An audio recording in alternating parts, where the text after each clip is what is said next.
سلام عرض می‌کنم خدمت بینندگان عزیز و دوستداران طبیعت و گیاهان دارویی. کلامم را با بسم الله الرحمن الرحیم شروع می‌کنم. امیدوارم که در این فصل بهار سلامتی، تندرستی و شادکامی رو همه عزیزان داشته باشن. این برنامه هر شنبه، در واقع برنامه طبیعت و گیاهان دارویی، هر شنبه رأس ساعت 7 شروع میشه و خاتمه برنامه ساعت 8:25 تا 8:30 است. بازپخشش حدوداً 12 ساعت بعد هست و اگر کسانی که موفق نمیشن از طریق جلویس که همیشه جلویس بوده و بتونن نگاه بکنن، امید به خدا، میتونن از طریق کامپیوتر و یا سایت تماشا بکنن یا وسایل دیگه‌ای که در اختیار خودشون هست. مدت ها بود که از من سایت رو میخواستن. در ایران سایت قدیم ما که 8 سال 9 سال ازش گذشته بود، قادر نبودیم چیزی رو بهش اضافه کنیم، قادر نبودیم چیزی رو ازش بکشیم بیرون. چه سیستمی افتاده بود که فلجش کرد سایتو. سایت جدیدی که باز شده که زیر صفحه ملاحظه میکنید، همون سایت www.tm مخفف traditional medicine هست که من خیلی عقیده داشتم که جای DR این نشسته بشه و این جایگزینش بشه، چون طب سنتی و طب گیاهی و در واقع طب قدیم ایران خیلی علاقه‌مند بودم که مورد استفاده قرار بگیره و خب گویین که خود من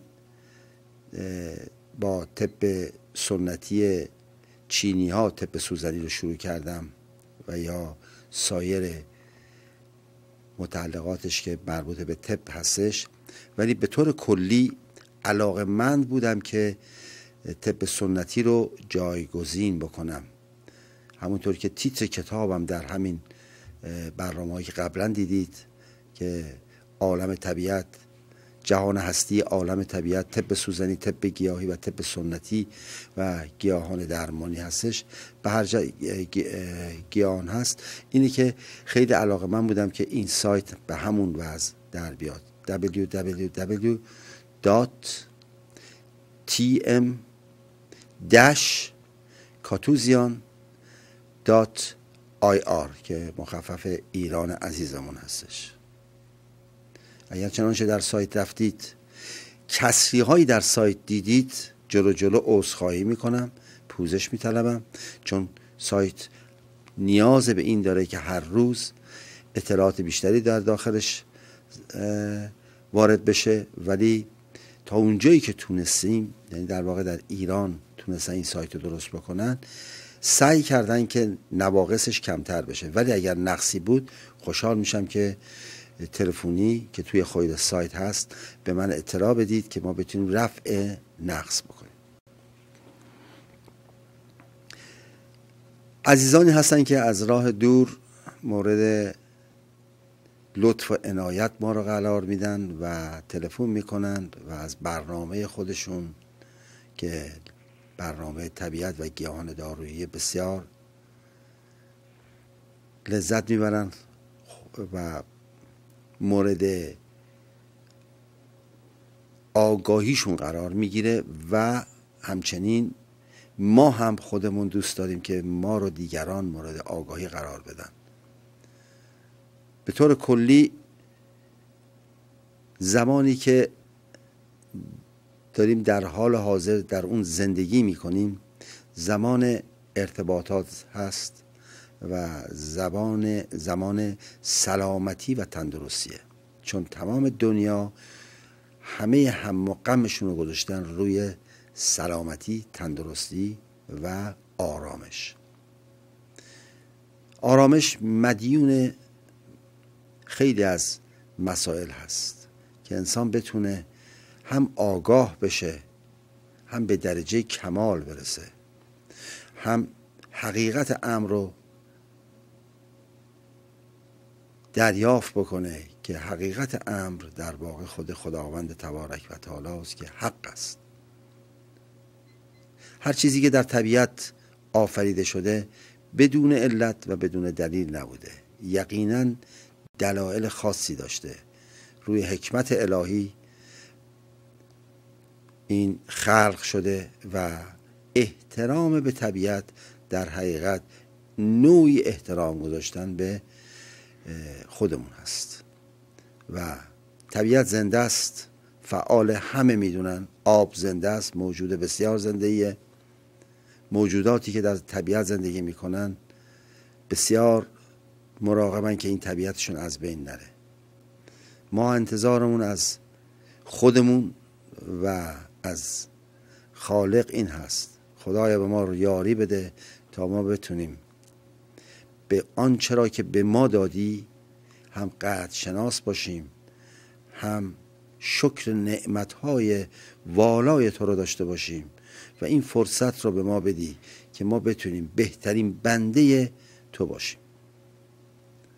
و آنچه را که در طبیعت به وجود میاد به خاص پروردگاره، ولی دستکاری در طبیعت به خاص پروردگار نیست. دستکاری طبیعت این انسان هست که دستکاری میکنه، ولی ما خوشحالیم که هنوز به اون مرحله بد نرسیده. هنوز هم امید هست که طبیعت نجات پیدا بکنه، به خصوص از آبهای اسیدی و آبهایی که مضرن هم برای ما هم برای بدنه طبیعت و گیاهان و خود دریاها.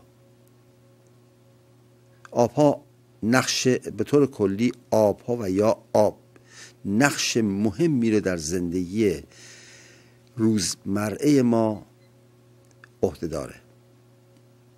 چرا هر وقت صحبت از مسئله طبیعت میشه، صحبت از آب میشه؟ دلیلش این هستش که حیات ما به آب بستگی داره. آبی که سالم باشه، بی رنگ و بو باشه و محیطش محیط اسیدی نباشه و پاکیزه باشه، آلودگی ایجاد نکرده باشن در آب و آب رو بتونیم به صورت گوارا میل کنیم یا بنوشیم. شاید معضل و گرفتاری آینده خیلی نزدیک ما در کره زمین همه جا صحبت از آب بشه و ما وظیفه داریم تا اونجایی که امکان داره طبیعت رو ازش نگهداری بکنیم، از آبها محافظت بکنیم، نگذاریم که اسیدی بشن که بدنه در واقع گیاهان و فراورده هایی که در طبیعت به وجود میاد اینها دچار اشکال نشن و ما بتونیم از راه صحیح هم بیاشامیم، هم بتونیم غذای روزمره خودمون رو تهیه بکنیم. در فصول مختلف زمین بارهای مختلفی رو به عمل میاره و میوه‌جات مختلفی رو به وجود میاره. گویی که امروزه در سراسر دنیا هر کشوری و هر قاره‌ای قادر هستش که میوه‌جاتی رو به وجود بیاره یا به عمل بیاره که فصلش نباشه، ولی ما اصرارمون بر اینه که هفته قبلم که داشتیم صحبت میکردیم سعیمون این هستش که هر میوه‌ای رو اگر در فصل خودش بخوریم بسیار کارسازه و اثر بخشه و تولید اشکال نمیکنه. فراورده‌ای مثل انگور که قوی ترین آنتی اکسیدان هست، این در فصل خودش کارسازه، ولی اگر در فصلی غیر از خودش خورده بشه همون خاصیت رو کامل نداره، بلکه تقریبا مقدار زیادی از اون خواص رو از دست میده، چون زمان و فصل روی اینها اثر مثبت میذاره. و بدن هم هوشیاره. میدونید که اصولا بدن دارای یک نیروی عظیم عقلانی و تعقل هست، به خصوص در قسمت مغز ما و کنترل کننده تمام ارگان‌های ماست. هر چیزی که مفید باشه عکس العمل خوب نشون میده، هر چیزی که مفید نباشه عکس العمل نشون نمیده و ضبط ناقص انجام میده و بروز در واقع علتها رو عامل میشه و بعد از اون میتونه این علت معلول هایی رو در بدن ما به وجود بیاره. باید توجه بکنیم در فصولی که قرار میگیریم سعیمون بیشتر این باشه که از میوه همون فصل استفاده بکنیم.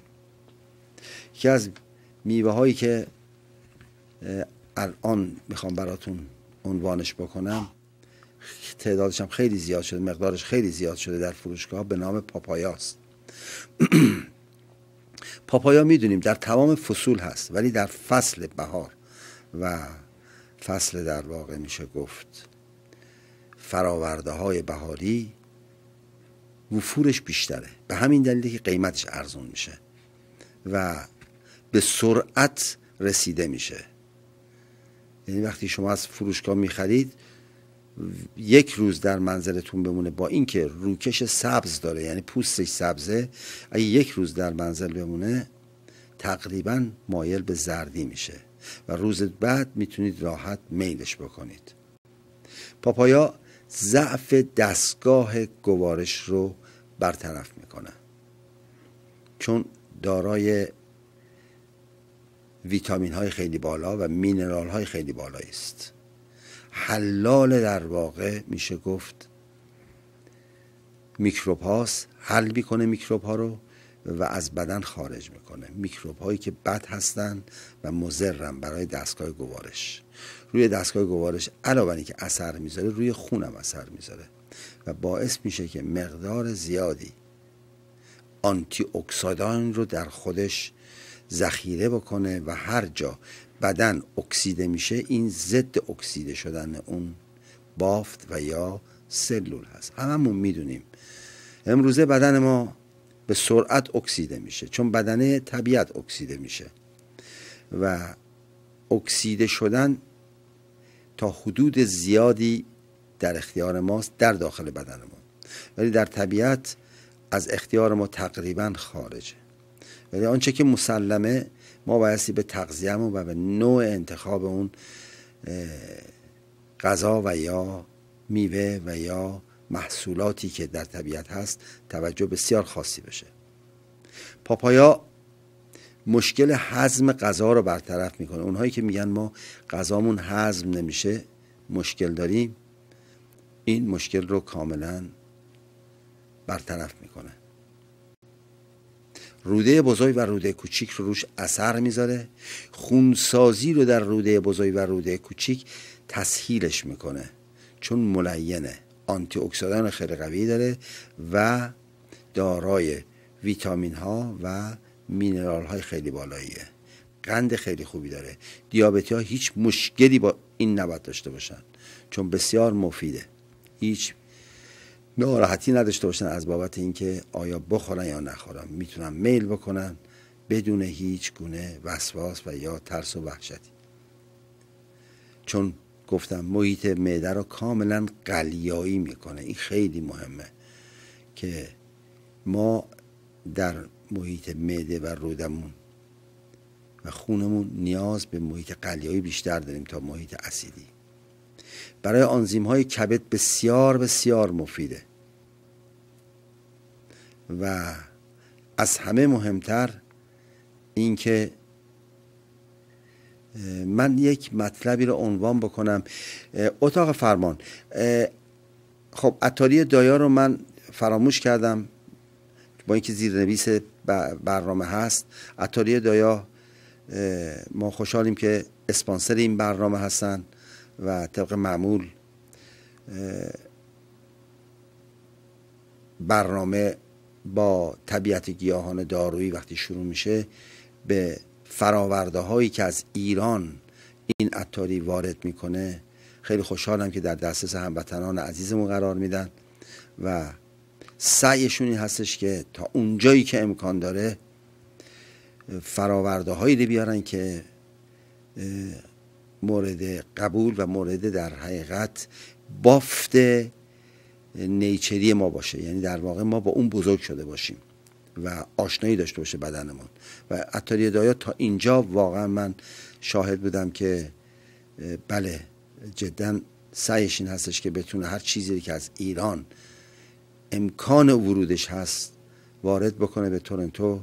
و من وقتی نسخه رو می نویسم یا تجویز می کنم دستم یه مقداری بازتر میشه و خودم روزهای جمعه در عطاری هستم و ویزیت می کنم. امیدواریم که این عمر کفاف بده که خدمت بکنیم و خادم همه باشیم. خواستم از اتاق فرمان خواهش کنم ببینم تلفنی که زیر صفحه قرار میگیره برای عزیزانی که میخوان تلفن بکنن، یقین میدونم که تلفن باستی صحیح باشه و عزیزان میتونن تلفن بکنن و مشکلی نیست، چون قبلا هم که کنترل شده. ولی به هر جهت خاطر جمع باشید. یه عذرخواهی و پوزش من از شما میکنم برای هفته قبل که هفته قبل یک 3 رقمی عدد کد شهر در واقع جابجا شده بود، بعداً متوجه شدیم و عزیزانمون به ما تذکر دادن. من پوزش میخوام و اتاق فرمان تصحیح کرد و امیدواریم که عزیزانی که میان روی خط ما بتونیم پاسخگوشون باشیم. پاپایا علاوه بر اینکه آنزیم های کبد رو تنظیم میکنه، صاف میکنه، به کیسه صفرا خیلی کمک میکنه. لغزنده میکنه کیسه صفرا رو، سنگ هایی که در درونش هست، چون در واقع اون حالت های چوب پنبه‌ای و روغن هایی که به صورت گلوله کوچولو و به اندازه یک عدس بعضی موقع بیشتر و بزرگتر هستش، نخود هست، اینا رو لغزنده میکنه و قابل دفع میکنه. یکی از کارهای مهمی که پاپایا انجام میده اینه که اجازه نمیده چیزی به جداره رود و معده بچسبه. ولی این دلیل بر این نمیشه که افراد بگن خب ما پیتزا بیش از حد میخوریم، پنیر موزارلا بیش از حد میخوریم و هایدروکربن‌ها رو افزایش میدیم و نشاسته ها رو زیاد میکنیم، ولی خب مطمئنیم که پاپایا میتونه اینا رو همه رو دفع بکنه. چنین چیزی نیست. پاپایا در واقع در حدی که بتونه روده رو پاک و پاکسازی بکنه انجام میشه و یعنی شستشوی کامل روده بزرگ و معده باید به وسیله همون انما یا عمل تنقیه یا با گل ختمی که در سایت گفتیم و هم اطلاع دارن. پاپایا یکی از کارهایی که روی مغز انجام میده اکسیژن مغز بالا میاره و ترمیم کننده سیستم عصبی مغزه، خیلی مهمه. و چون از نور خورشید در واقع استفاده میشه، سعی بکنید پس از خوردنش زیاد در نور خورشید قرار نگیرید، چون خودش هم دارای ویتامین دی هستش و ممکنه برای عده‌ای باعث حساسیت بشه.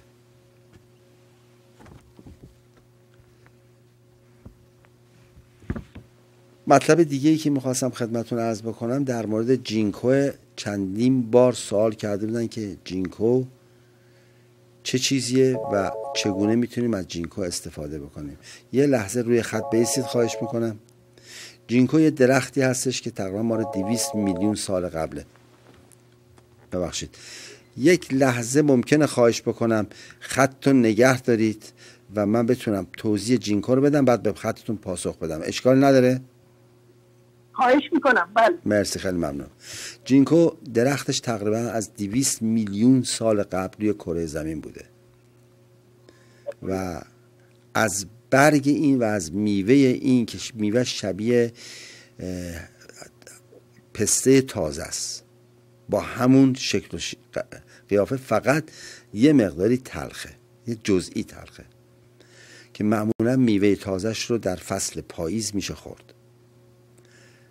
ولی از برگش که حالت داربولی داره، از این خود جینکو رو تهیه میکنن مفید برای گردش خون و رقیق کننده خونه و مفید برای کسانی که حافظه‌شون یه قدری ضعیفه، چون این مقدار اکسیژن رو افزایش میده و حافظه رو کاملا قوی میکنه و گردش خون رو تسریع میکنه، سرگیجه رو از بین میبره، خودش ضد سرگیجه است و سردرد. کسانی که آسپرین میخورن لطفاً با پزشکشون مشورت بکنن. احتمال داره، چون آقایون پزشکا به جینکو آشنایی کامل دارن، ممکنه آسپرین رو قطع بکنن بگن همون جینکو رو بخور، یا بگن آسپرین رو قطع نکن جینکو رو اجازه نداری بخوری. به هر جهت نظر پزشک براشون خیلی مهمه. اونایی که آسپرین یا والفارین میخورن، یعنی سدیم والفارین میخورن، اونا هم رقیق کننده خونه. با این حال بازم مشورت کنید. مفید برای قلب و کلیه است.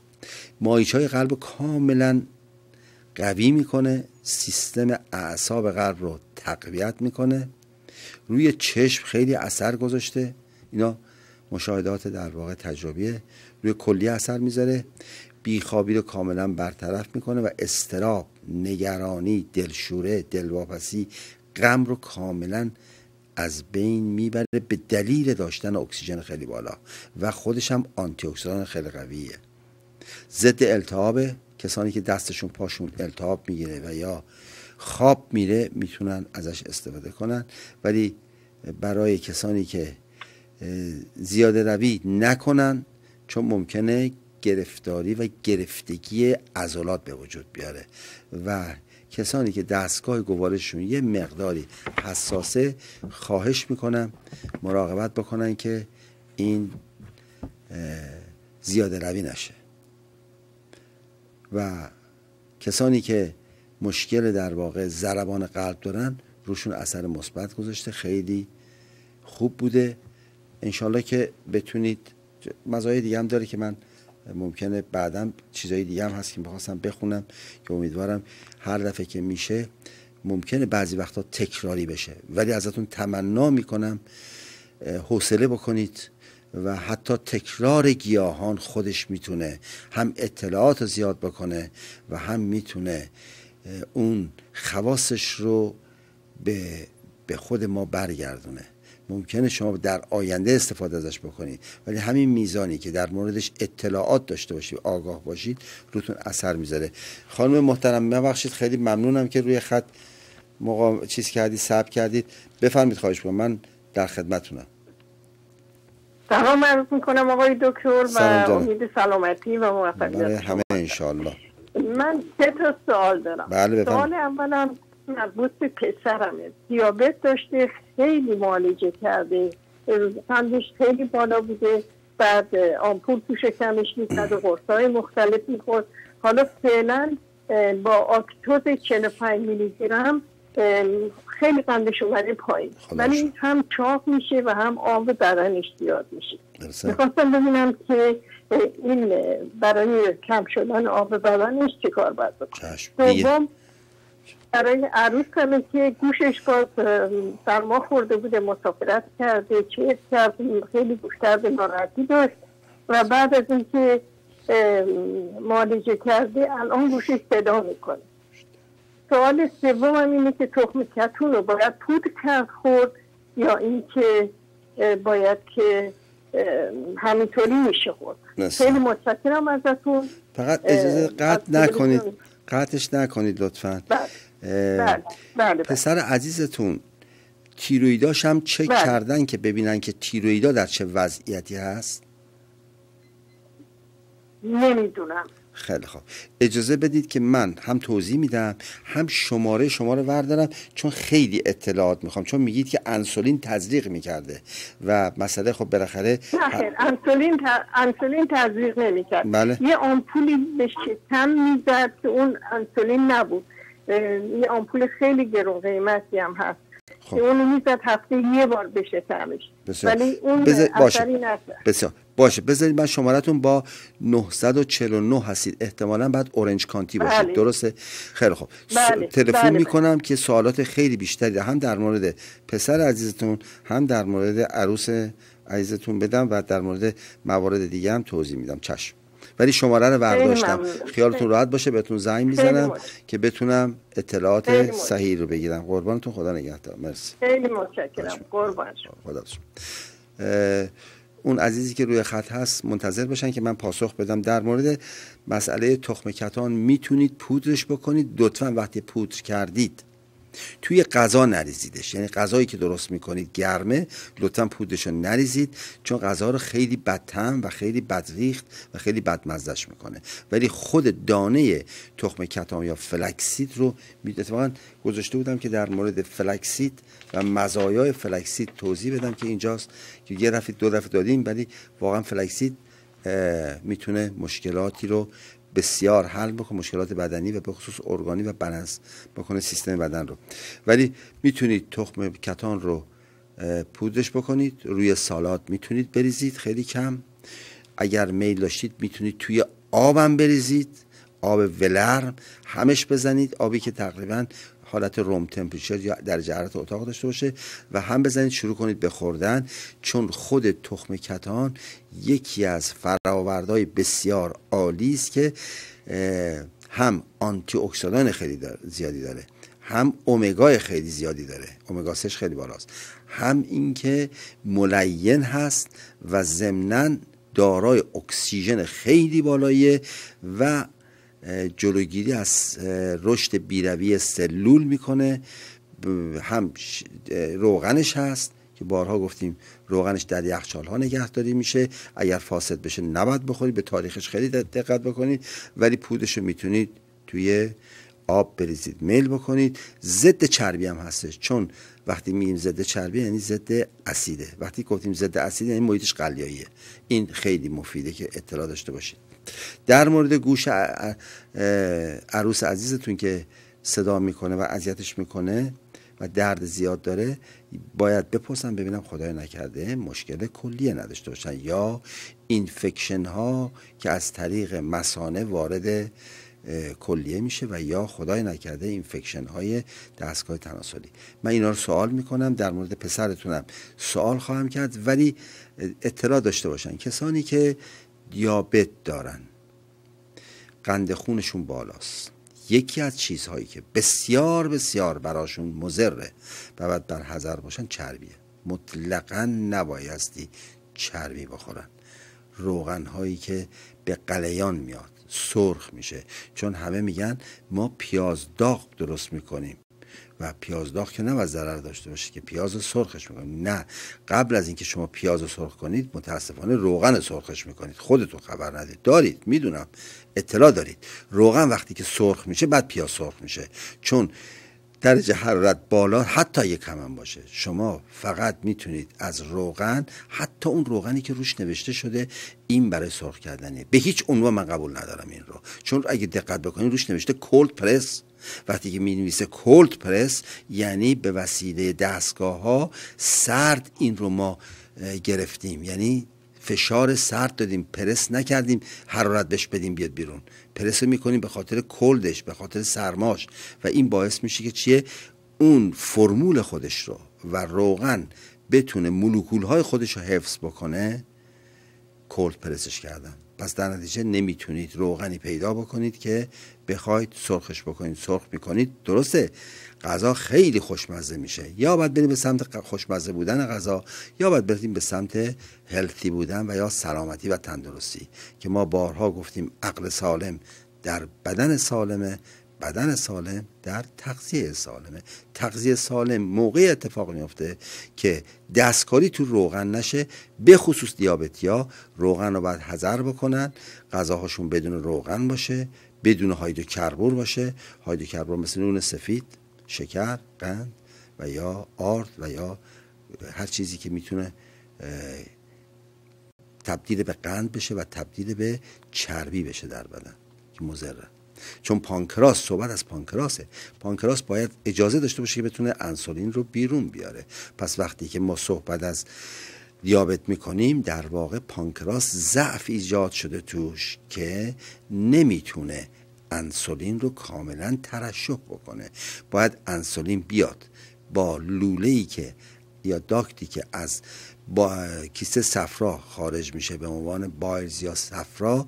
این دوتا در داخل یک کانالی قرار میگیرن مشترکن که انسولین از یک طرف، بایلز از یک طرف یا همون صفرا از یک طرف، اینها ترکیب میشن.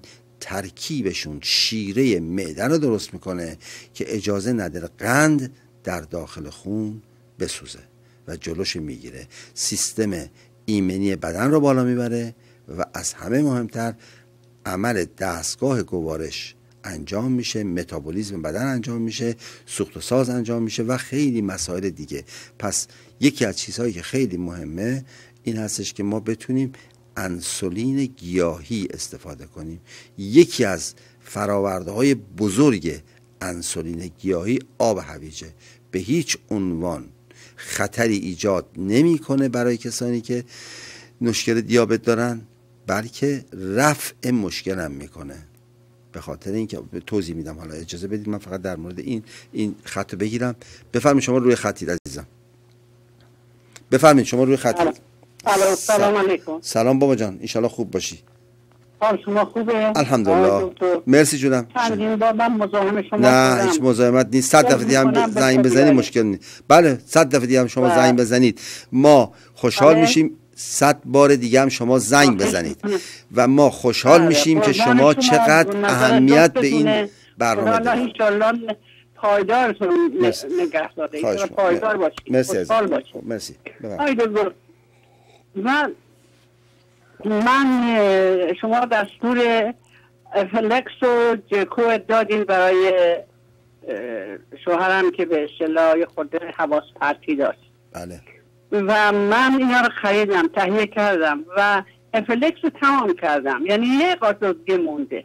خواستم اجازه از شما بگیرم ببینم آیا این میشه یه قاشق غذاخوری خوب داد؟ من قاشق مرباخوری میدم. آره ببین، دوزو زیاد بالا نبر در یک وعده.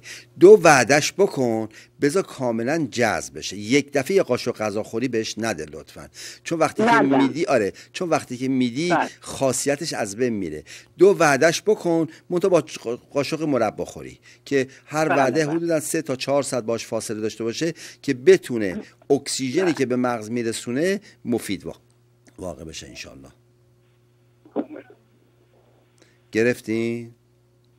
بله. و یکی دیگه هم اینه که میشه متخصص مغز اعصابم بردی و ایشون گفتن آلزایمر. حالا آیا امکان داره با اینا که من دنبال کنم و بدم مرتب بهش یه کمی اقلا نگه دارتش؟ میدونم بارد پذیر نیست. ببینید کلام خودتون کاملش کردید، ادامه بدید، چون مسئله ما بیشتر مسئله جلوگیری کردنه و اگر جلوش گرفته بشه خودش رو درمان میکنه، یعنی خودش میتونه خودش رو ترمیم بکنه و جلوگیری کردن یا پیشگیری کردن که خودتونم نکته ای رو اشاره کردید. بله خیلی مهمه که بتونید انشالله امید به خدا پیشگیریشو بکنید تا مسئله حل بشه. یادتون باشه اون مسئله شمارش معکوس رو حتما براشون خواهش میکنم انجام بدید، چون من نتیجه خیلی مطلوبی گرفتم. یعنی در حقیقت مغزی که خوابیده تنبل شده اکسیژن به بافتش نمیرسه، با این کار هم فعالش کردید، هم اکسیژن رو رسوندید به بالا، هم خیلی امیدوار میشه و از همه مهمتر اون حالت اطمینان و ایمانش قوی تر میشه. خواهش میکنم این کارو بکنید. اگر دیدی همسرت هم داره گوش میکنه، میدونم، اگر دیدی مقاومت کرد و گفت نه، شما اصرار بکن که این کار رو انجام بده. حداقل تا 3 روزی انجام بدن، متوجه میشن که چقدر روی سیستم دستگاه گوارششون اثر گذاشته و مقدار اکسیژن چقدر بالا آمده. اولین چیزی که تغییر میکنه تون صدا عوض میشه کاملا. مورد بعدیش چشم دیدش تغییر پیدا میکنه. مورد بعدیش روی مسئله، ببینید یه شماره معکوسه، هیچ چی نیستش، ولی چون نظم به دستگاه میدید، دستگاه دارای نظم و ترتیب میشه، در نتیجه بالانس بدن برمیگرده، انتظار ما از بنفس برگشتن اینه که رأس سوم اون مثلث که هورمون ها هست، هورمون ها دوباره از نوع جان میگیرن و شروع میکنن به چی؟ حرکت کردن و تولید چی؟ تولید آنزیم هایی که در بدن کسری آمده و اون آنزیم ها خیلی فراوونن. خب یکیش میشه گفت آنزیم های کبدیه، آنزیم هایی که از کبد درست میشه، آنزیم هایی که در دهان ما درست میشه که معجزه است واقعا. تمام اینها از نو شروع میکنن. ممکنه به نظر خودتون خیلی چیز ساده و خیلی کم میدونم اصلا نمیشه گفت کم اهمیت، ولی ممکنه خودشون باور نکنن، ولی بعد از 3 روز متوجه میشن که چه سنگ بزرگی را از جلوی پای خودشون برداشتن. انشالله که موفق بشی. شما هیچ وقت ناراحت نباش، هر وقت مشکل داری زنگ بزن، بررسی میکنیم و چه بسا همین تلفن شما برای دیگران هم مفید واقع بشه، چون یه چیزایی رو بعدم میگیم که ممکنه برای دیگران هم قربانت. خدا نگهدار. به همسرتم خیلی خواهش می‌کنم، به همسر عزیزتونم خدا حفظتون کنه. قربونتون برم، همینجور شما و همسر عزیزت که انشالله که خداوند حافظتون باشه و چون در کشور غریبم هستید انشالله خدا همیشه نگهبان و حافظ و یار همه ما باشه. امید به خدا. خدا نگهدار. خدا نگهدار. خدا شما. اجازه میخوام که در مورد مسئله فلکسید قدری صحبت بکنم. میدونم قبلا گفتیم فلکسید یا تخم کتان که الیاف خیلی زیادی رو در بر داره و برای صنعت پارچه بافی با قبلا هم گفتیم استفاده میشه. کشورهای خیلی زیادی مثل مصر که تولید کننده کتان بودن بین 500 تا 600 الی 700 سال قبل از میلاد از این فراورده، از این محصول استفاده می شده. دانه های روغن بزرک رو ازش می گیرن، استخراج می کنن ازش، قابل خوردن نیست به هیچ عنوان، فقط در صنعت چوب سازی، چوب کاری، براق کردن چوب، جلا دادن چوب ازش استفاده می کنن و چون حرارت داده میشه به هیچ عنوان قابل استفاده برای خوردن نیستش. روغن کتان به صورت کولد پرس بایستی استفاده بشه، در یخچال نگهداری میکنید و به تاریخش کاملا بایستی توجه بشه. میتونید روی سالاد هم بریزید، هیچ اشکالی نداره، چون من خودم این کارو میکنم. سالاد که درست میکنید میتونید روی سالاد این رو استفاده بکنید، منتها زیاده نریزید. مثلا اگر 4 وعده یا 5 وعده در هفته سالاد میخورید، 2 وعدهشو با روغن فلکسید میل بکنید و بقیه رو با روغن همون اکسترا ورجین اولیو اویل استفاده بکنید که خیلی هم براتون مفیده. همونجور که بهتون گفتم دارای امگا 3 هست، امگا 3 و روی مغز خیلی اثر میذاره، ضد انعقاد خون و جلوگیری میکنه از لخته شدن خون. فرقی نمیکنه چه پودرش، چه دانش، چه روغنش. سلامت رگ‌ها و موی رگ‌ها را به عهده داره.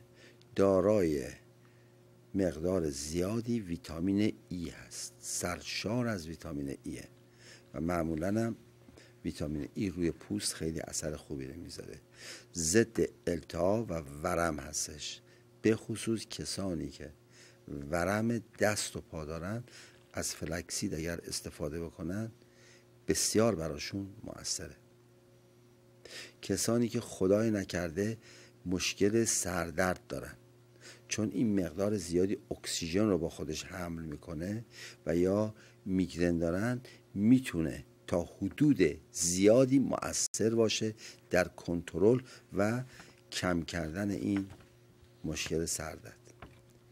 کسانی که پریودشون دردناک و یا نامنظمه حتما از فلکسید استفاده بکنن.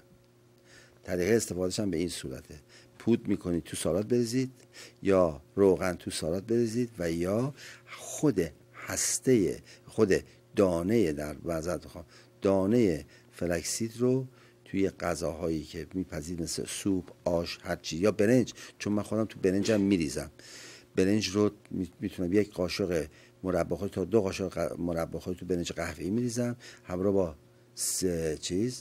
اون زیره سیاه و اون 5 معجون رو میریزم، به اضافه فلکسید هم میریزم چون بسیار خوش‌طعم و خیلی گوارا میکنه.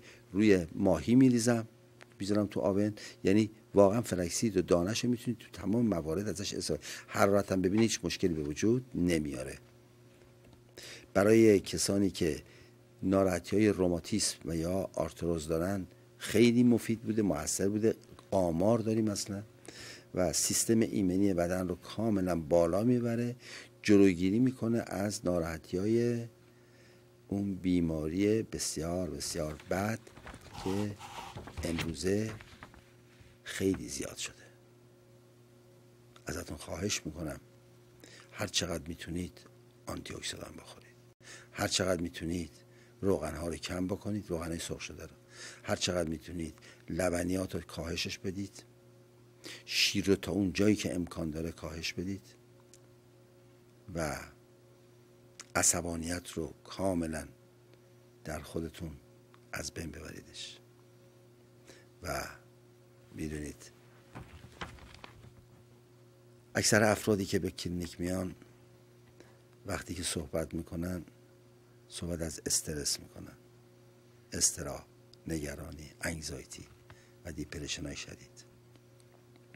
این خبر زیاد جالبی نیست، بایستی کنترل بشه.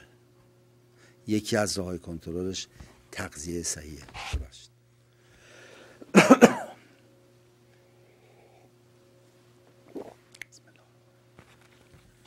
هر میزانی که تغذیه صحیح‌تر، بهتر، با آرامش و با زمان مناسب خودش میل بشه،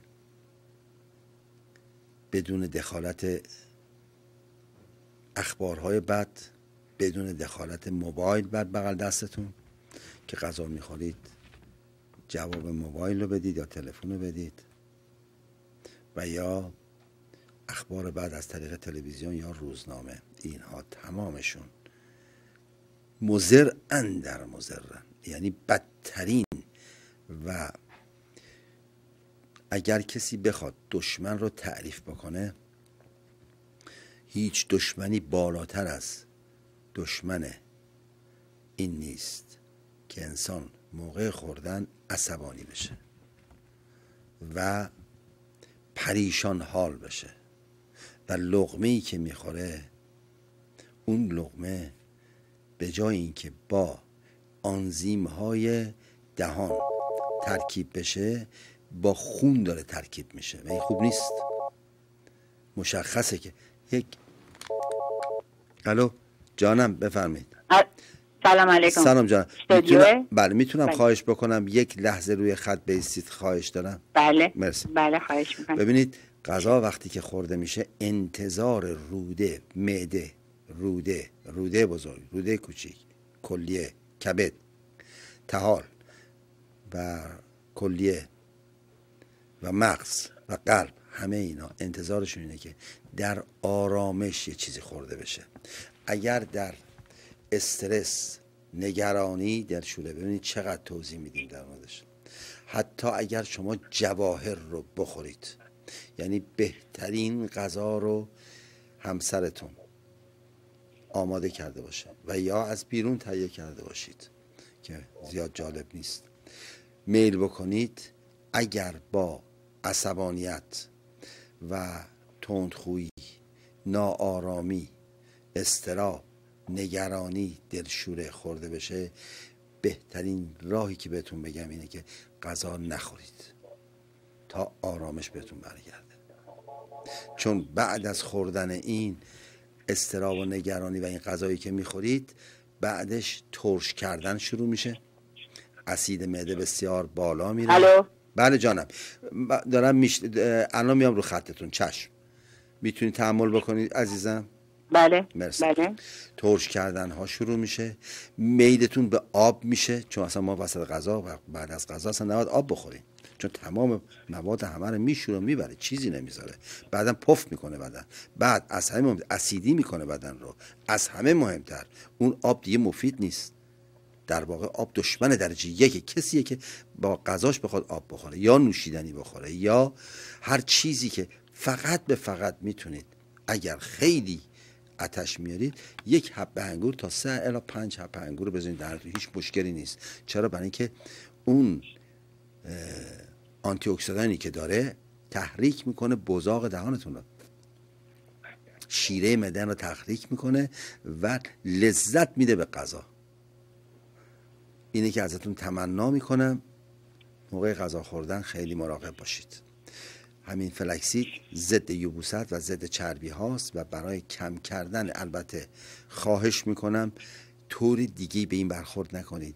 کسانی که میخوان وزنشون بیاد پایین خوردن اعلام کردن که بله بعد از دستوراتی که دادید شده خوب بوده، دلیلش این هستش که چون قلیایی و محیط قلیایی میکنه چربی ها رو از بین میبره. بقیهش باشه که بعدا صحبت میکنم. خانم بفرمید، خواهش میکنم. ببخشید که روی سلام عرض کردم. سلام جانم، بفرمید، خواهش میکنم. سلام عرض کردم. قربون شما. حال شما خوبه قربان؟ مرسی عزیزم. خواهش میکنم. بگو جانم. قربان، اولا که از شما بسیار تشکر میکنم. واقعا وقتی که چهره نورانی شما رو در صفحه تلویزیون میبینم ما کوچیک شما، جدی میگم، قربونتون برم. یک برادر کوچیک‌تر هست. من برای شما حظ میکنم. آقای دکتر، اولا که فلکسید رو که فرمودید، خب من سالهاست میشناسم، منتها متاسفانه من عامل بی‌عملم. یعنی من همین موردی که شما میفرمایید برای مثلا کسانی که پریودشون نامنظمه، موارد فراوان. بله. خودم سنم 75 سالم الان. ماشاءالله. فلکسید رو خواهش میکنم.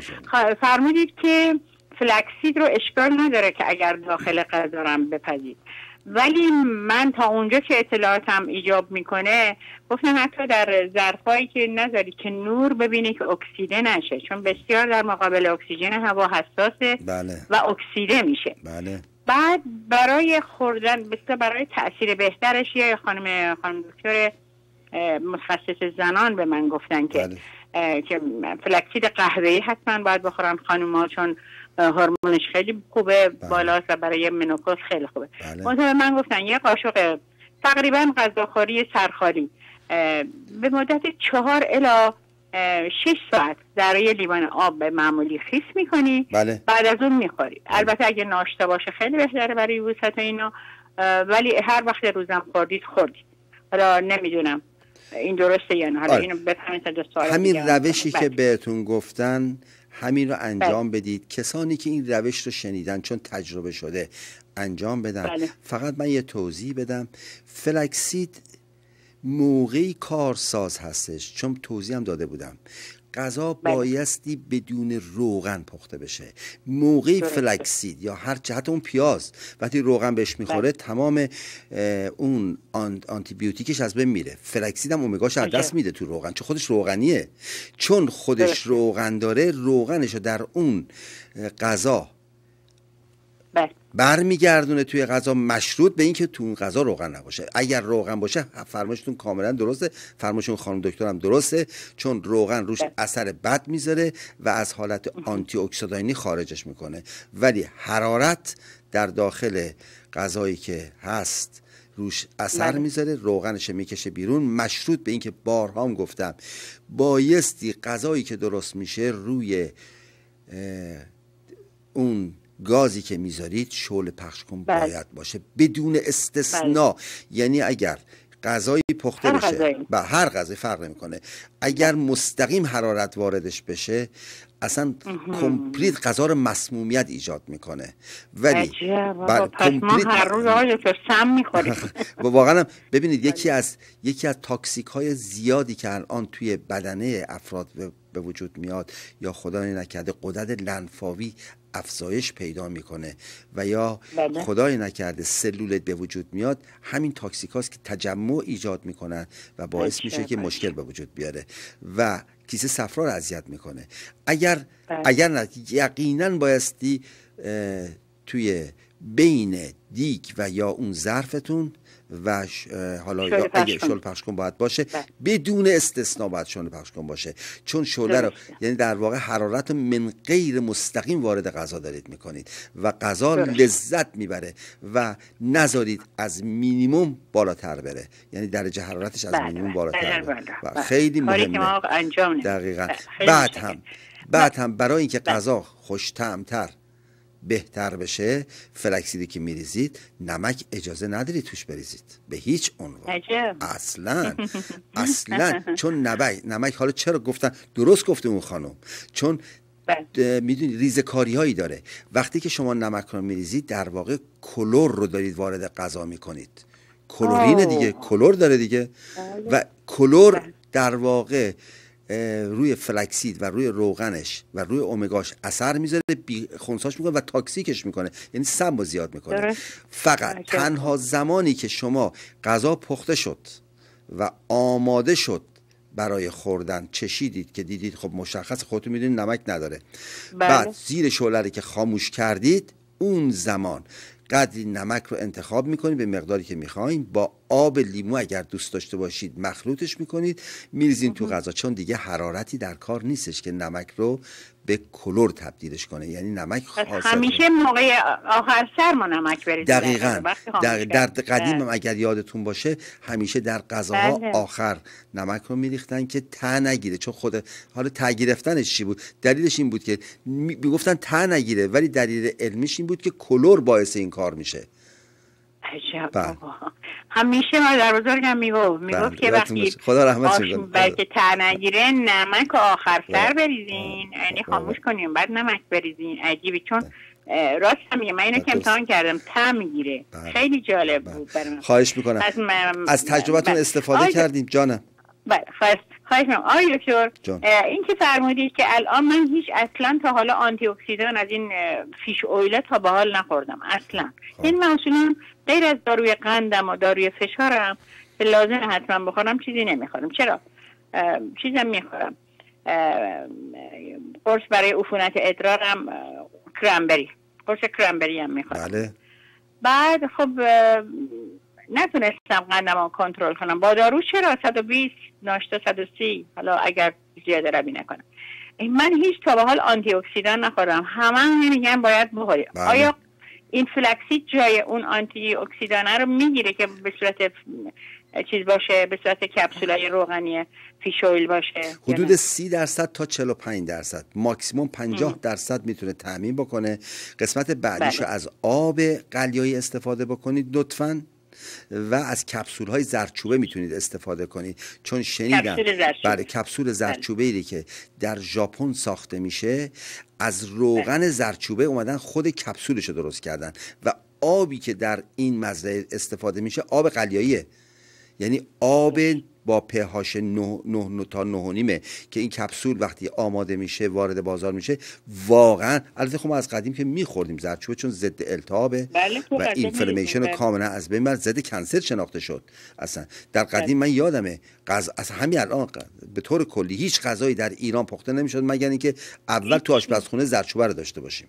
ولی یادتونه که چیز میخوردیم، دم پختک، اشکنه، دم پختک، اشکنه اون زردچوبه بود، سبزی که میریخیم توش عطرش دنیا رو برمی‌داشت. خدا رو شکر. خیلی جالب. بله واقعا همه چیز من اگر نخورم کپسول اون فیش اویل رو اشکال نداره. میتونید به جای اون بدون هیچ گونه ترس و وحشت از انگور سیاه استفاده کنید، چون میدونی که قوی ترین، نه اصلا ربطی نداره، به هیچ عنوان ربط نداره، فقط چربی هستش که پانکراس اذیتش میکنه. اتفاقا قوی ترین هم آب هویجی که داشتم میگفتم، هم قوی ترین آنتی اکسیدان در انگور سیاه که ما در ایران بهش میگفتیم انگور شاهانی، این ور دنیا بهش میگن شاهانی یا این ور بهش میگن انگور که میذاشتیم مثل سرکه میریختیم وزن مسونا میخوردیم. بله اتفاقا انگور سیاه یکی از کارهایی که انجام میده میتونید در سقفتون آویزون بکنید، به مدت 3 ماه تا 6 ماه تبدیل به مویز میشه. بله شانی ما بهش میگیم شانی. بله شانی. و اینی که آنتی اکسیدان خیلی خوب. بله ان شاء الله. بله اتفاقا ارومیه همدان بسیار زیاد. ان شاء الله که موفق باشید. برم من خط جواب بدم. کپسول زردچوبه رو از کجا بخرم؟ چه مارکی بخرم؟ ببینید میتونید با دایا تماس بگیرید، بهتون راهنمایی میکنن. خواهش میکنم. باشه قربانتون برم، چون تلفنش زیر تلفنش هست، میتونید باشون تماس بگیرید، بهتون راهنمایی میکنن. قربانتون، خدا نگهدار. دارم تلفنش. خواهش میکنم. قربانتون، خدا شما. روی خط هستید، بفرمایید. خواهش میکنم، روی خط هستید. سلام علیکم. خواهش میکنم، بفرمایید عزیزم. خدا قوت. انشالله که عباداتتون همیشه قبول باشه، که یکی از عبادات بزرگتون همه کارتونه. من بعد از خوردن چای سبز که هر روز دارم میخواد بخورم به خاطر خاصیتش، شدیداً دلغشه میگیرم. این سوال اولم. سوال دومم اینه که چی کار کنیم که شب تا صبح برای دستشویی زیاد بلند نشیم؟ من روز زیاد بلند نمیشم، ولی شب حتما در اوج خواب 2 ساعت دفعه باید بلند شم. سومی این که من پارسال خدمتتون رسیدم، به من کپسول سنجان دادین برای خواب. بله. آیا این کپسول برای ضد اضطراب و افسردگی و ناراحتی و نگرانی هم خوب هست یا نه؟ اگر هست، اگه ممکنه طریقه و مقدار مصرفش رو لطف بفرمایید. اتفاقا سوالی که کردی سوالا خیلی سواله کاملا به جا، جنبه عمومی داره. الان توضیح میدم. مرسی عزیزم. قربون شما، خیلی ممنون. مرسی. زنده باشین. خدا حفظتون کنه. خدا حافظ. عزیزانی که روی خط هستن لطفا تحمل بکنن، خواهش میکنم. اتفاقا گذاشته بودم که من سنت جانز وورت رو بخونم، چون سنت جانز وورت چای کوهی کاناداست، خیلی مؤثر روی در واقع ضد عفونی کردن بدن. از همه مهمتر خواب‌آور خیلی خوبیه، آرام بخش بسیار خوبیه، ضد التهاب خودش.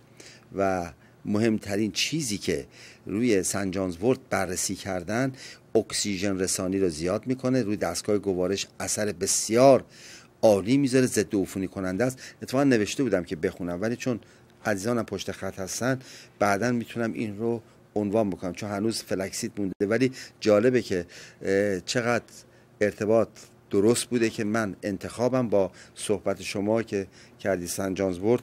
برای ادامه بدید لطفا سنت جانز وورت رو، هیچ مشکلی نیست.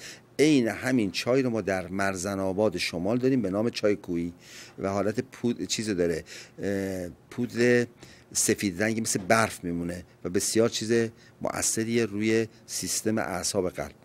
در مورد مسئله گرین تی که گفتید درسته، گرین تی به دلیل داشتن آنتی اکسیدان خیلی بالا برای بعضی ها دلضعفه به وجود میاره. برای اینکه بتونید این دلضعفه رو یه مقداری کاهشش بدید، یا با 5 تا دونه کشمش یا 5 تا دونه مویز یا 2 تا دونه خرما و یا 1 قاشق مرباخوری حلورده و یا 1 قاشق مرباخوری عسل، ولی شکر، قند و قندهای مصنوعی مطلقاً بهش اضافه نکنید لطفاً.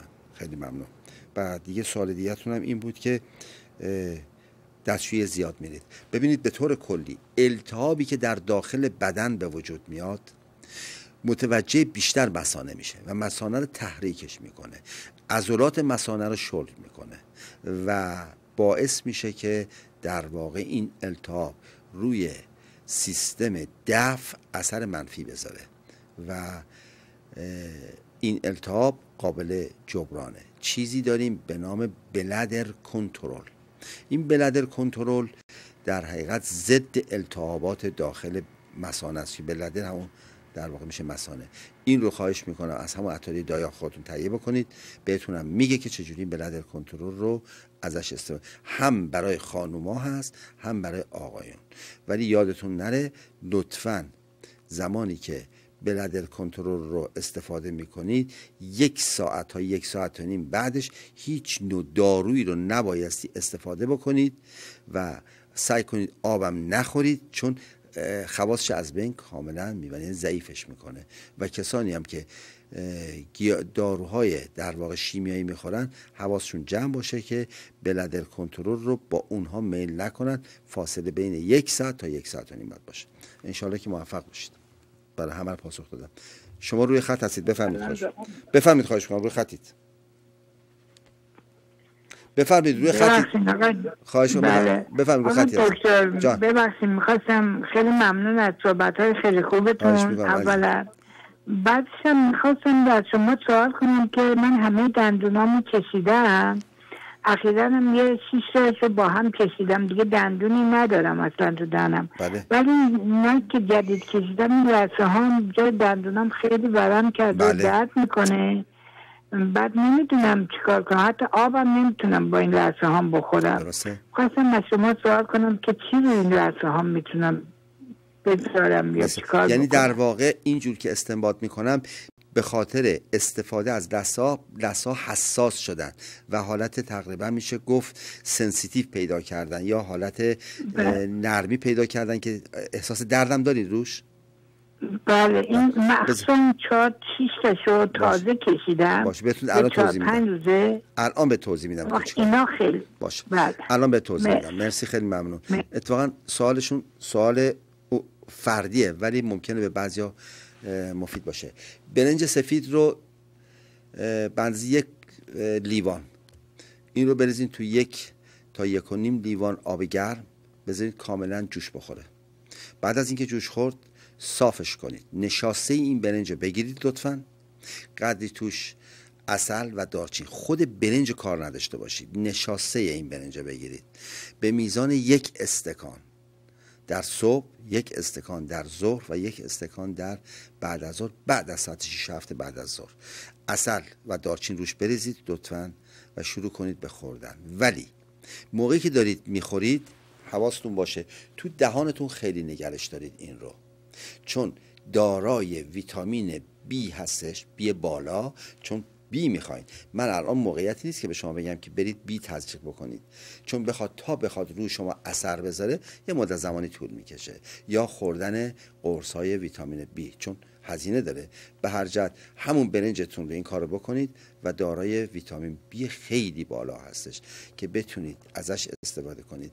به مدت 3 الی 7 روز این کار رو انجام بدید و اگرم که امکانش هست، میدونم که میتونید این کار رو بکنید، آخر شب با زردچوبه و قدری عسل زیر زبانتون بذارید و بذارید آنزیم هایی که در داخل زبانتون تشکیل میشه اسیدی نباشن بلکه محیط قلیایی باشن، چون از شب تا به صبح اگر اسیدی بشن صبح یه مقداری احساس دردتون بیشتره، چون اسید روی لثه خیلی اثر میذاره و تاثیر منفی میذاره. برای اینکه بتونید این اسید رو خنثیش بکنید بهترین راهش از زردچوبه و عسل هست در آخر شب که استفاده بکنید. هیچ مشکلی هم به وجود نمیاد. دیگه بعدش هم هیچ نوع چیزی رو نه بخورید نه بیاشامید لطفاً، که انشالله موفق باشید. براتون آرزوی سلامتی میکنم. داشتم در مورد مسئله فلکسید صحبت میکردم که محیط کاملا قلیایی میکنه. فلکسید برای کسانی که زخم معده داشته باشن، خدای نکرده، یا زخم روده اثناعشر یا 12 داشته باشن، تجربه ثابت کرد واقعا اثر بخشه و تأثیر پذیره. حتی کسانی که مشکل هلیکوباکتریا داشته باشن که همون انگلی است که در معده رشد میکنه به دلیل داشتن اسید بیش از اندازه، و چون این آنتی اکسیدان هستش در غذاهایی که دارید میخورید، در آبم که میریزید، در سالاد هم که دارید مصرف میکنید، زیادش هم البته زیاده در واقع در این مورد میگیم که اووردوز یا زیاده روی در تعداد قاشقهاتون باشه، ولی در غذا و یا در سالاد و یا در آب میریزید زیاده روی نیست اگر همون مقدار کم رو استفاده بکنید و خودش ضد التهاب رو کاملا از بین میبره. چه بسا کسانی که کلیت روده داشتن به این ترتیب ما قادر شدیم، یعنی خودشون قادر بودن که این کلیت روده رو کاملا مهارش بکنن، چون زخم ها رو کاملا ترمیم میکنه. کلیت روده میدونید یکی از کارهای بزرگی میکنه پرزای رود و معده رو همه از بین میبره و برای اینکه بتونید پرزا رو برگردونید بهترینش این است. اجازه بدید این خط جواب بدم. امروز شده خورد من رمدی اینا رو میخونم. بفرمید خواهش میکنم. خطتون قطع شد. من قطع نکردم، از طرف خودتون قطع شد. لطف کنید یک بار دیگه خواهش میکنم بگیرید.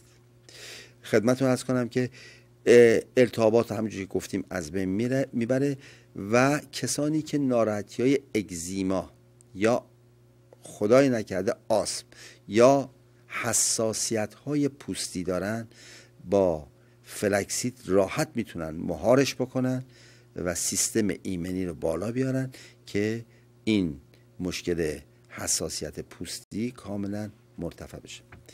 کسانی که ناراحتی‌های چرک در ادرار و یا دستگاه تناسلیشون دارن و یا در مثانه و یا چرک متوجه خدای نکرده کلیه شده، کاملا میتونن از فلکسید استفاده بکنن، به خصوص اگر از روغنش استفاده بکنید.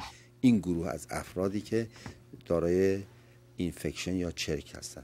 خستگی و ناتوانی های جنسی رو کاملا برطرف میکنه و روی خستگی اثر خیلی مثبتی میذاره که خستگی رو از بدن در میکنه به خاطر داشتن امگاش و انرژیزاست. اصلا خودش کلا تولید انرژی میکنه، به کلیه خیلی کمک میکنه در مسائل در واقع خانوادگی.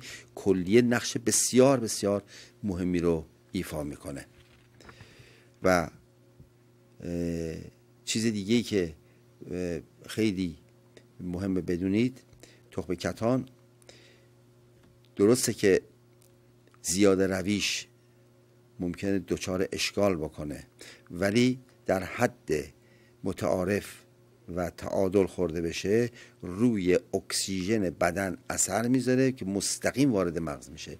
اون خانوم عزیزی که همسرشون مشکل آلزایمر دارن از دادن فلکسید خودداری نکنن، چون فلکسید اکسیژن مغز رو افزایش میده و ثابت شده که مقدار زیادی جلوگیری میکنه از روند پیشرفت همین آلزایمر.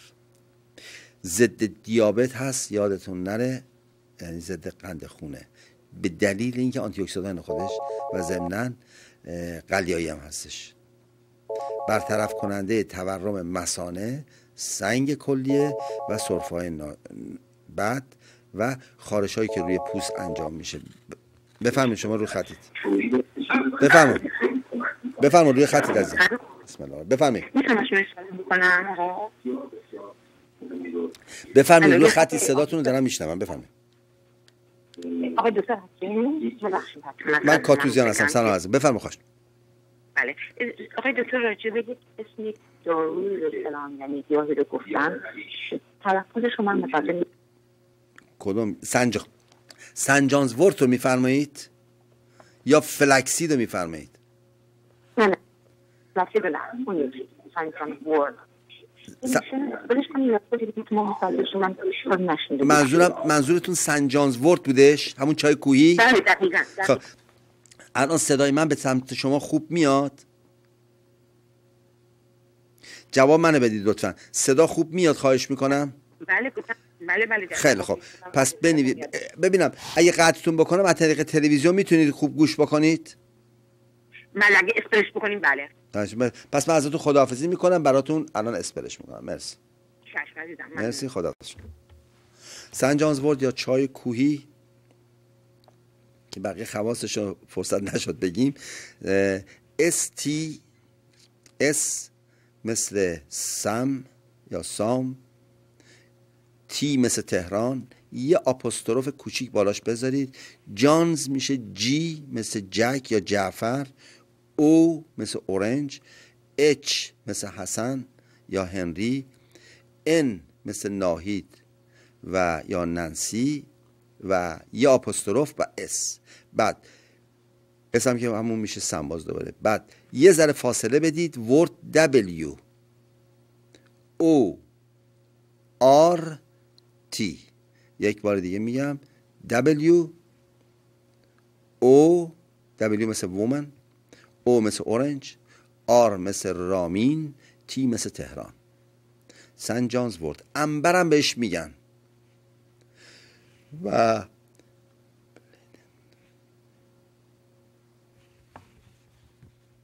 مفید برای، تا اونجایی خوندیم که برای گردش خون بسیار مفید بودش. و اجازه بدید من این ختم بگم بقیه این سنت جانز وورت بگم چون خیلی هم مهمه اتفاقا. بفرمایید، خواهش میکنم. بفرمایید، شما رو خطید. الو جانم بفرمایید، خواهش میکنم، رو خطید ازم. آقای دکتر کاتوزیان سلام. سلام جانم، بفرمایید، خواهش میکنم. ونکوور زنگ میزنم، صاحب هستم، چندین بارم خدمتتون رسیدم. برم. مرسی عزیزم. عرض ادب. خواهش میکنم. آقای دکتر من سوالم این بود که من سونوگرافی که کردم میگن روی کلیهات خیلی کیست هست. این میخواستم ببینم آثارش چی هست و چه دارویی برای خوب کردنش هست، چیکار باید بکنه. خب ببینم در گذشته خیلی دور آیا مشکل یبوست داشتید؟ در گذشته چون من میخوام راه حل درسته بهتون بگم. کلیه هم سنگ تولید میکرد به علت 40 سال این مشکل رو من داشتم. بله. به علتش هم این بود که بعدا معلوم شد 4-5 سال پیش معلوم شد که من پاراتیرویدم کار نمیکرده یا پرکار بوده که ویتامین دی بدن من از طریق آفتاب عمل نمیکرده. دیگه از موقعی که روزی 1000 واحد ویتامین دی میخورم خوشبختانه دیگه سنگ کلیه ندارم. ولی متاسفانه هر وقت آلتروسان میکنم میگن که این روی کلیت داره بیشتر میشه. خب ببین یه کاری بکن، من الان بهتون میگم، خواهش میکنم. شستشوی کلیه و طحال رو اطلاع داری که چجوریه؟ با آب انگور و آب پرتقال، آب لیمو ترش، قسمت تلخ لیمو. 2-3 بارم انجام دادم. دست درد نکنه، خواهش میکنم انجامش بده. مقدار زردچوبه رو یه مقداری بیشتر کن، مقدار دارچین هم یه مقداری بیشتر کن. و اما ازت تمنا میکنم حتما تماس بگیر، چون من شمارت رو برداشتم.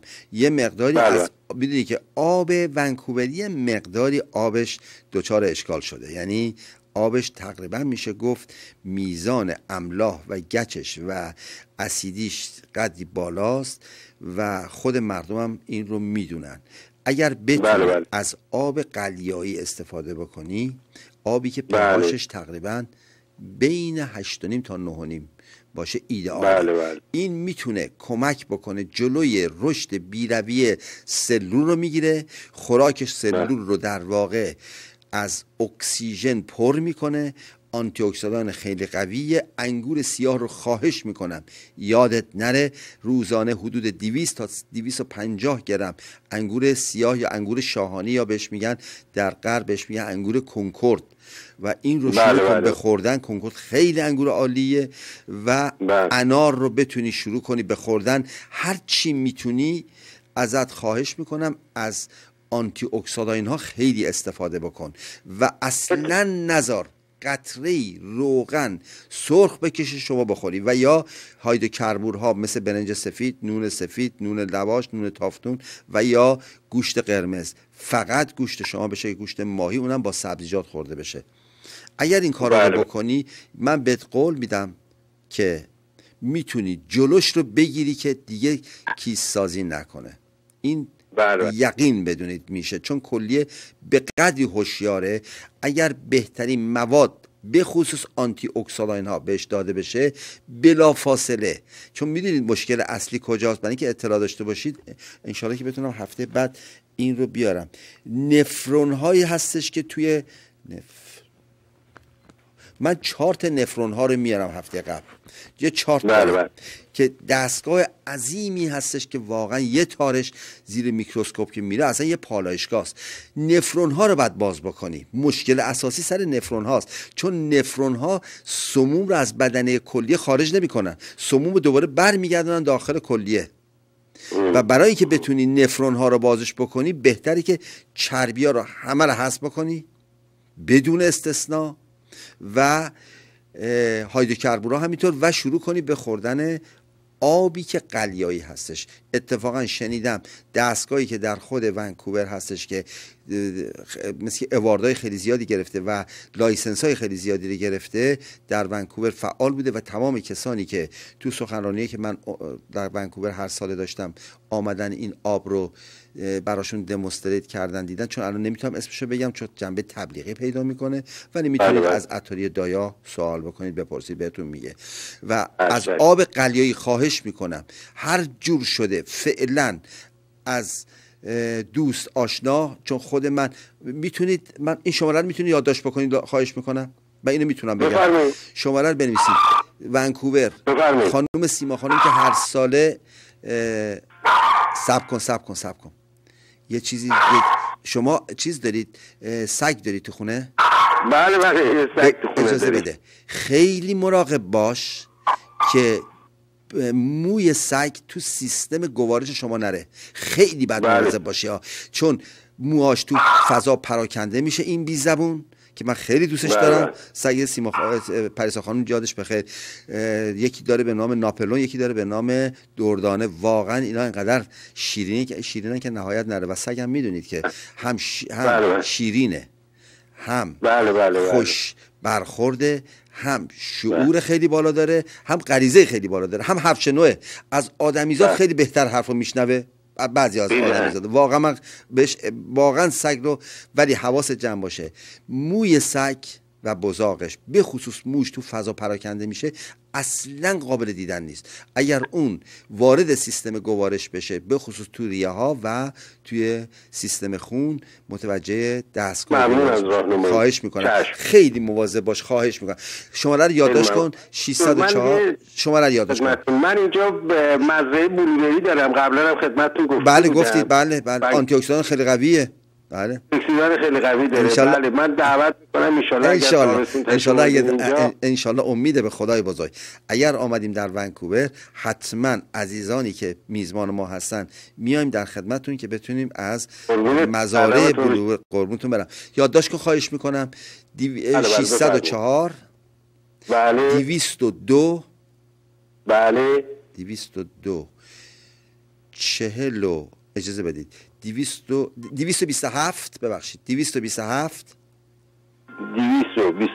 44 42 آره لطفا بخون 604 227 44 42 کاملا درسته. لطف کن بهش زنگ بزن، بهت راهنمایی میکنه چجوری میتونی از این آب استفاده بکنی، چون خودش هم از این آب داره استفاده میکنه. ممنون از محبت. قربان برم. چون مسئله کلی است اصلا درنگ نکن. همین الان بهش زنگ بزن بگو اومدم یه 2-3 تا بشکه آب وردارم ببرم که میخوام استفاده بکنم که ان شاء الله. قربان برم. خدا نگهدار. محبتتون دکتر. قربان تو. خداحافظ. شب خوبی داشته باشید. مرسی جونم. شما همینطور. خدا نگهدار. جانم بفرمایید. الو بفرمایید لطفاً. با آقای دکتر می‌خواستم. بله من کاتوزیان هستم. شما دارید از تلویزیون برنامه رو که 15 ثانیه فاصله دارید نگاه می‌کنید. بفرمایید لطفاً. بفرما. الان خب بله. می‌خواستم به آقای ببین من که صدای شما رو دارم میشنوم، شما هم دارید صدای من از طریق تلویزیون. نه تلویزیون کم کن لطفاً یه خورده. مرسی.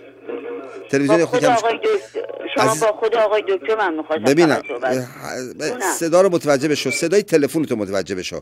به تلویزیون نگاه نکن، به گوش نکن. نگاه بکن گوش نکن. تلویزیون رو کم کن، از تلفن گوش. حالا هم من خودم کاتوزیان هستم، قشنگ هم من صدای شما رو میشنوم هم شما صدای منو میشنوید. لطف کن به من بگو این مشکل چی عزیزم. من مشکلم اینه که من 6 ماه پیش لگم رو عمل کردم. بله. خیلی ضعیف شدم، یعنی پاهام اینا خیلی ضعیفه، هنوزم نمیتونم درست راه برم. ولی الان 1 ماهی که همینجور که دارم راه میرم نه سرم گیج میره نه هیچی، یک دفعه میخورم زمین. الان مثلا پیروز خوردم، پس پیروز همینجور ولی هیچی نیست. مثلا دارم راه میرم یک دفعه تعادلمو از دست میدم، جلو همه میخورم زمین. نمیدونم این مال چیه، مال این پامی که عمل کردم. ببینم چند ساعت عمل جراحی چند ساعت طول کشید؟ عمل جراحی تقریبا 4 ساعت. خب ببینم اون بیهوشی که بهت دادن رود اثر نذاشته؟ فکر نمی کنی الان این ممکنه همین زمین خوردنت باعث همون بیهوشیایی بوده که چون مجبور بودن بهت بدن؟ ها؟ نه قربونه دارم. آخه عزیزم میدونین چجوریه اون چند ماه ازش گذشته. خیلی خوب. بذار من یه چیزی بهت بگم. لطف کن بی زحمت اگر فرصتی داری یا کسی رو میشناسی یک وعده یا یک جلسه تا 2 جلسه الی 3 جلسه آمپول به کمپلکس به تزریق بکنن، نتیجهش خواهی دید. میتونی آمپول ببخشید من به کمپلکس هر هفته داره نرسم برام میزنه. خب پس اگر به کمپلکس رو میزنه نبایستی این موضوع پیش بره. پس حتما بدون شک یک ویتامینی تو بدنت کم شده، چون وقتی میگی بدون دلیل یه دفعه میخورم زمین یا شل میشم میخورم زمین، به احتمال قوی یا املاح تو بدنت کم شده یا ویتامین ها تو بدنت خیلی تغییر پیدا کرده. میتونم خواهش کنم بفرمایید چه غذاهایی رو داری میخوری؟ غذاهای ساده، همش گفته مرغ باید بخوری برای اینکه اسیدوری کم دارم، همش مرغ و این چیزای ساده میخورم. هفته یه دفعه یه خود گوشت اگر بخورم هفته یه دفعه. ببینم لبنیات هم میخوری؟ نه فقط پنیر صبح یه ذره نون چایی میخورم. خیلی کم؟ خیلی کمه؟ کم بله. خیلی. عسل هم که میخوری؟ عسل نمیخورم. چرا؟ عسل که شفاست که اگه شما بگی میخورم. دست شما در نکنه، خیلی ممنون. عسل قرآن گفته عسل شفاست، شروع کن به خوردن عسل. خواهش میکنم عسل با دارچین و با موز، اگر پتاسیمت بالا نره نصف موز با عسل و دارچین شروع کن به خوردن، چون عسل خودت میدونی که واقعا شفا بخشه. ان شاءالله که این کارو بکنی. یه چند دفعه ببخشید معذرت میخوام، یه چند دفعه عسل خوردم بابا شیرکرک میزنه. نه عسل نیست. عسل لاویچ که بارها تو تلویزیون گفتیم بسیار عسل خوبیه، چون خود منم سالیان سال دارم استفاده میکنم. بهترین نوع عسل دماوند هست که در کانادا داره میاد و ارسالم میکنم به ونکوور. شما میتونید عسل لاویچ اصلا فارسیه. عسل لاویچ فارسیه. خیلی من بله. خدا نگهدارت. خیلی قربانت برم. متشکرم لطفتون. خدا حافظ. هیچ وقت یادم نمیره یکی از عزیزانمون من گفتم عسل لاویچ، گفت لاویچ اسپلش کن. گفتم که لاویچ یک شهری است، یعنی یک قصبه است در شمال ایران، تو استان اگه اشتباه نکنم مازندرانه و خود خانواده حیدری ها هم در واقع این اسم رو از ده گرفتن گذاشتن روش و مزارع بسیار زیادی داره که تمامشون پرورش عسل میدن و جد اینها عسل پرورش میدن.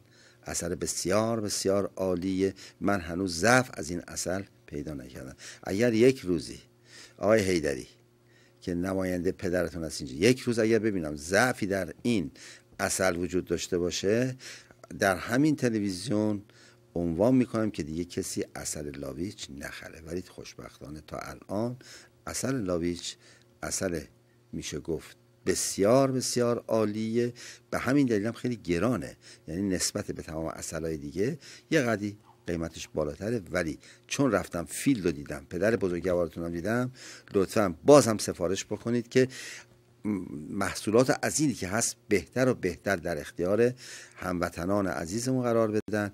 هر چقدر میتونن باز هم کیفیت عسل رو افزایش بدن. میدونم کیفیت عسل بستگی به خوراک عسل داره، یعنی آقای حیدری گفت ما خوراک عسل رو فقط از عسل تامین میکنیم، عسل خودش، ولی حتما از گل و گیاهای استفاده بشه که تعدادشون بیشتر و بتونن تغذیه خیلی بهتری رو انجام بدن. سفارش همه هموطنان ما رو به پدر بزرگوار لطفاً بکن که عسلش رو بایستی بیشتر از نظر کیفیت بالا ببره تا ما همیشه با سربلندی و با اطمینان و با وجدان راحت بتونیم بگیم عسل لاویچ رو استفاده بکنید، با توجه به اینکه قدری هم قیمتش بالاتر از عسل‌های دیگه هست ولی ارزش در واقع عسل بودن و شفا بودنش رو ما بارها دیدیم و گرفتیم.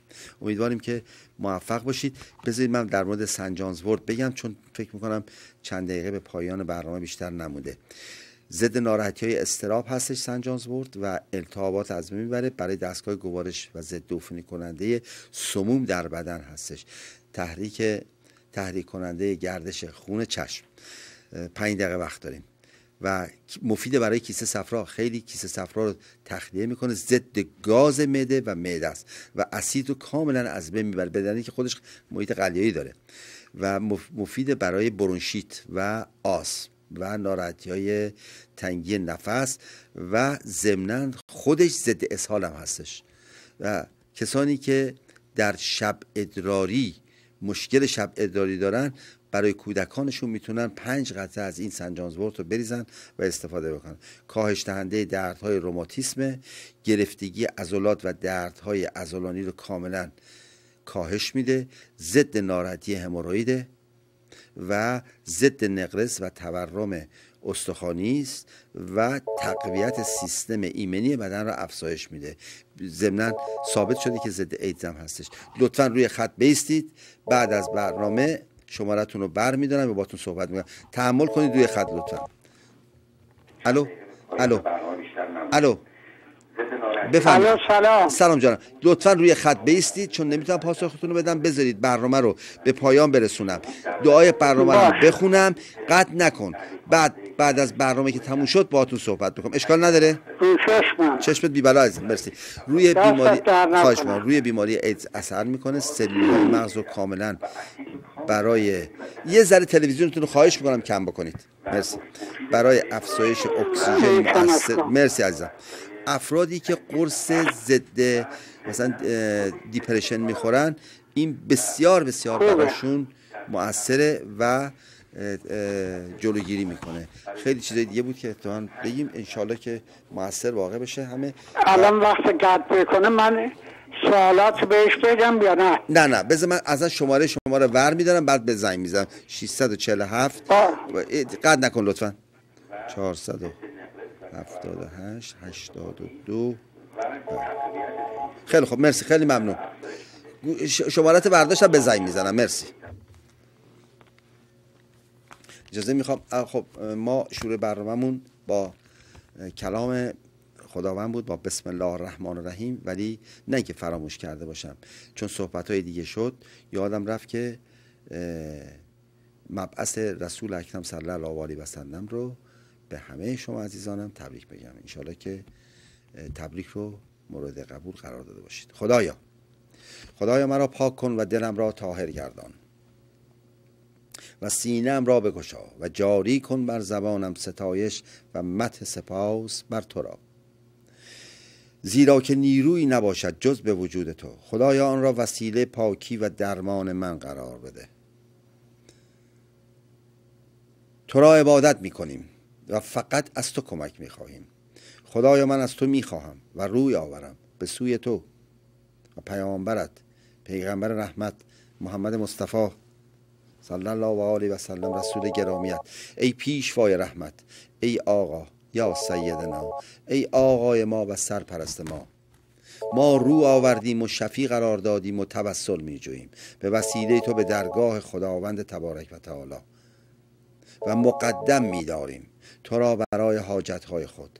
ای دارای آبرو نزد خدای رحمان و رحیم، شفیع ما باش نزد الله جل جلاله. آمین یا رب العالمین. شما رو به خدای بزرگ میسپارم تا هفته بعد انشالله عمری باشه در خدمتتون باشم.